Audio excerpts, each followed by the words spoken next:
Welcome to Wool Shift Dust. This will be a quick one. Luke and I are just popping in to give you a heads up on our winter holiday coverage this year. And Luke, thank you for doing this quick episode with me we're going to lay out what exactly we're going to be covering, just in case anyone wants to watch or read along. And I know that your voice is wearing thin after lectures and colds. And a cold, yeah. So I sound a little bit like the voice of Christmas yet to come, to be honest. Which is non-existent. Yeah, which is non-existent. Well, so last year we did, for our winter holiday special, we did the many iterations of It's a Wonderful Life. I think we called it the It's a Wonderful Life / Knife multiverse. Yeah. And in talking about that, we mentioned that it was inspired by an even more famous holiday tale, A Christmas Carol. And so that's exactly what we're covering this year. Luke, this topic was your request. What made you request A Christmas Carol? A Christmas Carol is a book I reread every year around Christmas. It's quite short, so I usually read it on Christmas Eve. And it's what I think of when I think of Christmas. Yeah. Yeah, it's for anyone who doesn't know the novella, it's about like 80 pages or so. And then you did the audio version, which I think is just under like an hour 45 or something. 2 hours 45. Oh, 2 hours 45. 2 hours 45. But I have like several audio recordings of it. I have it in hardback. I have it in paperback. I have various versions of this book that I've collected over the years. And it's one of my favorite stories, and certainly one of my favorite Christmas stories. Yeah, I can imagine. Yeah, I like about this. So, I mean, I guess I read the novella when I was a teenager, and I think, I just reread it for this coverage, and I think this is the first time I've read it since then. But obviously, I'm well saturated in the story. There's so many different adaptations. We're going to talk about what we're going to be covering. But what I love about it is, I am a known lover of spooky stories. And in the Victoria era, when this was published, Christmas was known as like the holiday for ghost stories because Halloween wasn't a thing yet. So this is also the story that helped define Christmas as we celebrate it today. So that's probably two of the reasons why it's been so prevalent in my life in all the different adaptation forms. Wikipedia says that there are 48 different television and film adaptations of A Christmas Carol. So, yeah, I'd love to try, but we cannot cover them all. It's just going to feel like we have. It's just going to feel like we are going to talk about a lot of them. So we're going to be doing 4 episodes. We're going to have the first episode, aside from this one, the first official episode is going to be for subscribers on Supercast and Patreon, and we will be covering there the novella itself. Plus, there will be an audio drama of a short story called The Story of the Goblins Who Stole a Sexton, and this is part of the Pickwick Papers novel. This short story, once you hear it, you'll see that it was released 7 years before Christmas Carol, and it seems to be kind of the prototype to it. Yeah, it is. Although the character in the Sexton story seems to be abused into liking Christmas, basically. Yeah, that's true. It's a much kinder bent on. It is. I think he got out, because it's goblins torturing him rather than like, his friend, dead friend. So. And then we're going to be doing 3 more episodes on this public feed. There's going to be one for the classics, one focused on Dickens, and one for the twists. And you'll find the list of films that we're going to cover. I'll put that in the show notes with links to where you can watch the films where possible. But basically, for the classics, there are 9 different films. 4 of them are shorts that are together, the combined total less than a feature film. So the 9 films are, first is just called Scrooged. It's a 1901 film. This is 6 minutes long. The very end is missing, and it's the first filmed adaptation of this story. It's a silent film. You'll find that link in the show notes. You also find a link for the 1910 version called A Christmas Carol, which is this first surviving complete adaptation. That one's only 13 minutes long. So these are, we're talking about the original adaptations. Those are those two.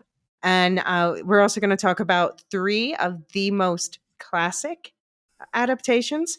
So that's the 1951 A Christmas Carol with Alistair Sim, the 1984 A Christmas Carol with George C. Scott, and the 1999 A Christmas Carol with Patrick Stewart. We're also going to talk about the first musical adaptation called Scrooged from 1970.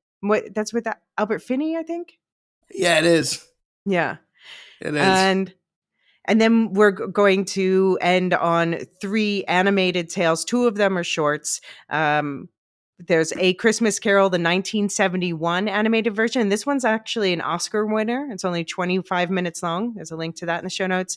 Mickey's Christmas Carol, 26 minutes long from 1983. Such a classic. And don't worry, we are covering The Muppets Christmas Carol from 1992. That was the other reason I wanted to do A Christmas Carol. Because if anything's going to turn you round on the Muppets, Elysia, it's going to be a Muppets Christmas Carol. I mean, I've seen the Muppet Christmas Carol before, of course. I've seen it before. I mean, it's definitely the second best of the Muppets after Muppet Babies. Anyway. We'll get to it. So quick note for the Muppet Christmas Carol, though, is that we're going to talk specifically about the Muppets full-length version, which is just one scene different. And this is on Disney Plus, but when you open it in Disney Plus, go to the Extras tab, and there you'll see the Muppets full-length version. And basically that includes an extra scene with a song When Love Is Gone, because the studio cut it for the theatrical cut because they thought it was quote unquote too sad for children. So it's not too sad for us. It's not, no. I think we need that emotional depth. Yeah, we definitely do. So that's the classics that we're going to be covering. So what was that? That was 5 feature-length films, 4 short films. If you don't feel like watching any or all of them, don't worry. We can't really spoil the plot for you because I'm sure you already know it. Our second episode on this feed is going to be a shorter episode just focused on The Man Who Invented Christmas, the film starring Dan Stevens from 2017. And basically, we're going to talk a little bit about that, and then we're going to kind of use that as a jumping off point to talk about Charles Dickens' life in general. You already watched this, The Man Who Invented Christmas, which is kind of like a semi-fictional telling of Dickens creating the story with Dan Stevens as Dickens. I love Dan Stevens. Yeah, if he doesn't get to play Doctor Who at some point in his career, it will be disappointing. You're right. He would be such a good Doctor Who. Yeah. And then the final episode of this series this year will be The Twists. And so for that one, there are 7 movies on the list. There's Scrooged from 1988, the one with Bill Murray. There's a short. Well, it's actually not really a short. It's almost feature length. Flintstone's Christmas Carol from 1994. That's a personal favorite of mine. We've got 2 Hallmark films. We each added a Hallmark film to the list because it's not Christmas without Hallmark cheese. So I added a Diva's Christmas Carol from 2000, which is a musical version. And Luke, you added It's Christmas Carol, which I'm excited about because it features Carrie Fisher. Yeah, the late great Carrie Fisher. I mean, how could you not have a movie on there called It's Christmas Carol? Yes. Also, I don't think it's actually a Hallmark movie. It's definitely that kind of movie, but I don't think it's actually. I thought it was. Okay. Well, I will be up on that before we record. So far, right now I'm focusing on watching the classic ones. And then, of course, I found a way to add one more to my own list. Luke probably isn't watching this one, but I found out that there was a 2022 remake / reboot. I don't know. We'll see. I still have to watch it. Of a Diva's Christmas Carol called A New Diva's Christmas Carol. So, yeah, I'm going to watch that too so that I can I don't know, let you know if it's worth it when we talk about the other one. This one is produced by Idris Elba, starring Ashanti. So I'm intrigued. I'm intrigued. And then we end with two musicals, Spirited from 2022. That's the one on Apple TV Plus with Ryan Reynolds and Will Ferrell. And Scrooge, A Christmas Carol, which is a 2022 animated loose remake of the 1970 Albert Finney musical. But this one has a sci-fi twist, and that's on Netflix. Okay. So yeah, it's quite the collection. Now, of course, I have already made a list of stories that we have to skip. So I'm going to propose to Luke that next year we do a reprise and we do more of these. Yeah, I'm definitely up for that. Yeah. I am definitely up for that. Do you you've already watched some of them? Any early favorites or? I've always had a soft spot for the 1999 Mhm. Patrick Stewart version. Yeah. Just because Patrick Stewart is a really, you have to get the evil Scrooge right. You have to get the unreformed Scrooge right. Mhm. Otherwise, the journey he goes on isn't convincing. And like, evil Patrick Stewart is quality. You know, he can really do the miser, the skinflint, Mhm. self-contained as an oyster.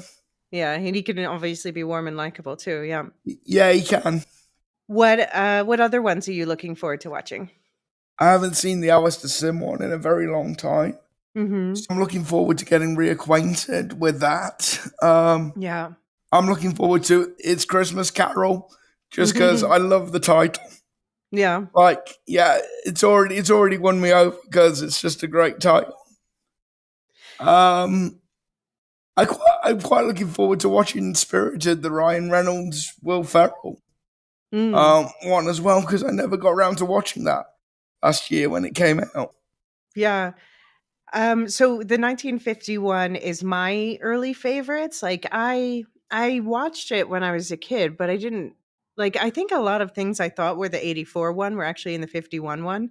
So now and then so I watched it and then I went and I read the novella and then I went back and I watched it again and I'm kind of in love with this version now.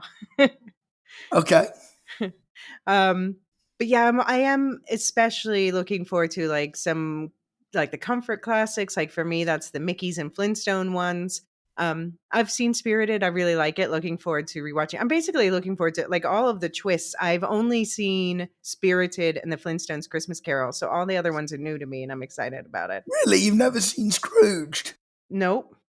It's always Really? been one that I needed to, or maybe I'll watch it and realize that like I probably watched it like when I was a kid or something. But Yeah, because that's like one of those movies that's on TV all the time this time of year. yeah. I mean, I've always been aware of it, but I don't recall ever having watched it, so it's about time.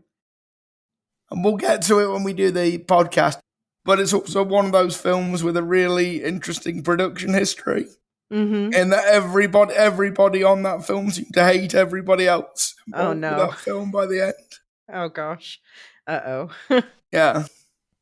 But yeah, no, I'm looking forward to all of these, I guess. Um, any other thoughts that you, think people should know going in?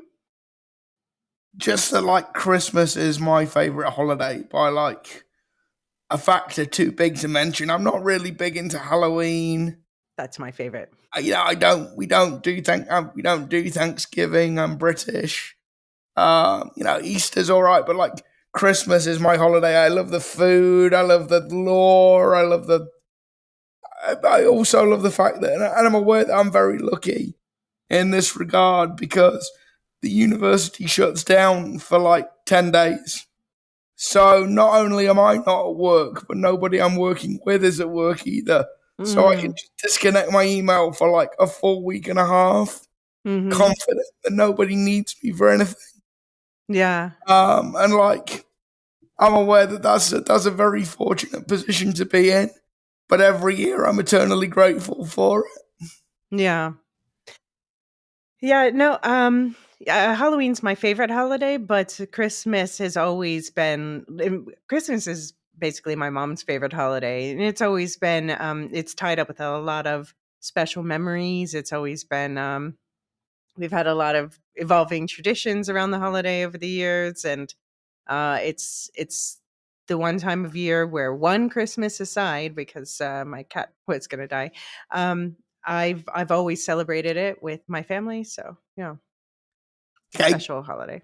quick question. What was the best present you ever received, and what was the best present you ever gave? Oh my God, you have to prepare me for something like that. Do you have an answer? Yeah, I got a tricycle when I was Oh, like 7, like a proper rally mm-hmm. chopper tricycle. And I don't know how my parents got it in the front room, but they did, and they wrapped it. Bless them.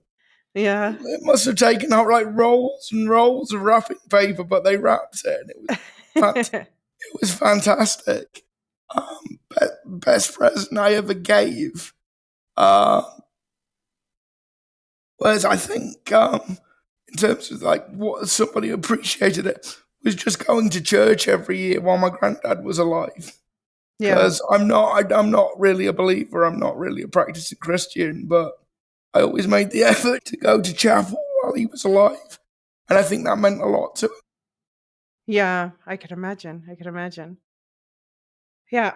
I mean, I guess if I think of like an abstract present, it was really sweet the way that like sometimes my dad would get a snowblower.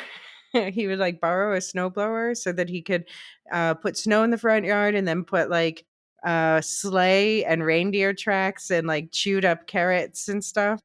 Oh, Uh that's awesome. That's and fantastic. And I guess gave, I don't know, one that just pops to mind. I can't say this is the best, but it was a really funny one that I got an artist to paint on some shoes. My sister's really into The Legend of Zelda. So I got her as Link, my sister as Link, and then her cat as Zelda with long hair. It's you have to see it. It's really funny. And just remembering how my sister laughed and laughed and laughed when she opened that. That was a really fun experience to Have give. you got any pictures? Somewhere. I Okay. don't yeah, I'm not sure where to find them. I should ask her. Mm. Well, we want to hear about all of your thoughts about A Christmas Carol. You can also, we'd love to hear your answers to this question: best present you gave, best present you got. Please email any feedback to woolshiftuspodcast@gmail.com. You'll find that link in the show notes, and voicemails are also encouraged. It's a lot of fun. We can plop the voicemail in the episode, and it's you're on the podcast with us. But yeah, since this is really just a mini episode, just basically a glorified trailer for coverage to come, we're going to skip the outro and end it there. If you are interested in joining the book club so that you can hear the novella episode as well, then you'll find those links in the show notes. And otherwise, yeah, we'll see subscribers soon with The Ghost of Christmas Past, our book club coverage of the novella and short story that preceded it.